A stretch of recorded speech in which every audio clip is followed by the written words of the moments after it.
حضرت امام ابو حنیفہ رحمۃ اللہ علیہ کی ذہانت کے واقعات۔ دوسرا واقعہ، ایک مرتبہ کسی گھر میں چوری ہو گئی اور چور اسی محلے کے تھے۔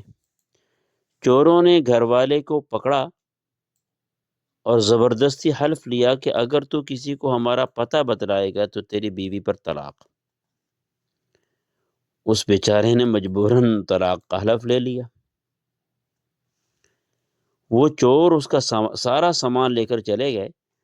اب وہ بہت پریشان ہوا کہ اگر میں چوروں کا پتہ بتلاتا ہوں تو مال تو مل جائے گا مگر بیوی ہاتھ سے نکل جائے گی، اور اگر پتہ نہیں بتلاتا ہوں تو بیوی تو رہے گی مگر سارا گھر خالی ہو جاتا ہے۔ تو مال اور بیوی میں تقابل پڑ گیا، یا تو مال رکھے یا بیوی رکھے، اور کسی سے کہہ بھی نہیں سکتا تھا کیونکہ وہ عہد کر چکا تھا۔ اب امام صاحب رحمۃ اللہ علیہ کی مجلس میں حاضر ہوا اور وہ بہت غمگین، اداس اور پریشان تھا۔ امام صاحب نے فرمایا کہ آج تم بہت اداس ہو، کیا بات ہے؟ اس نے کہا حضرت میں کچھ کہہ بھی نہیں سکتا۔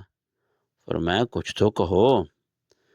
اس نے کہا حضرت ہم نے کہا تو نہ جانے کیا ہو جائے گا۔ پھر فرمایا اجمالاً کہو تو۔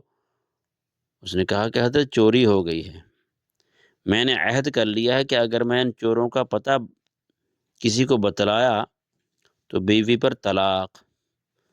مجھے معلوم ہے کہ چور کون ہیں،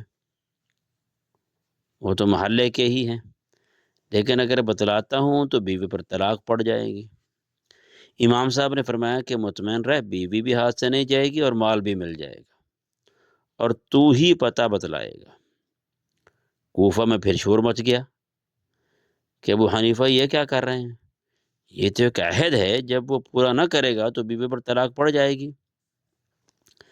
امام صاحب نے کیسے کہہ دیا کہ نہ بیوی جائے گی نہ مال جائے گا؟ علماء اور فقہا پریشان ہو گئے۔ امام صاحب نے فرمایا کہ کل ظہر کی نماز میں تمہارے محلے کی مسجد میں آ کے پڑھوں گا۔ چنانچہ امام صاحب رحمۃ اللہ علیہ تشریف لے گئے، وہاں نماز پڑھی اور اس کے بعد اعلان کر دیا کہ مسجد کے دروازے بند کر دیے جائیں، کوئی باہر نہ جائے۔ اس میں چور بھی موجود تھے۔ اس مسجد کا ایک دروازہ کھول دیا، ایک طرف خود بیٹھ گئے اور ایک طرف اس کو بٹھا دیا، اور فرمایا کہ ایک ایک آدمی نکلے گا، جو چور نہ ہو اس کے متعلق کہتے جانا یہ چور نہیں ہے، اور جب چور نکلنے لگے تو چپ ہو کر بیٹھ جانا۔ چنانچہ جو چور نہیں ہوتے تھے اس کے متعلق کہتا جاتا تھا کہ یہ بھی چور نہیں ہے، اور جب چور نکلنے لگتا تو خاموش ہو کر بیٹھ جاتا۔ اس طرح اس نے گویا بتلایا نہیں مگر بلا بتلائے سارے چور متعین ہو گئے کہ یہ سب چور ہیں۔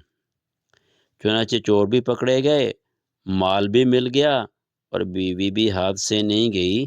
یہ تدبیر کی بات تھی۔ مجالس حکیم الاسلام، صفحہ 216۔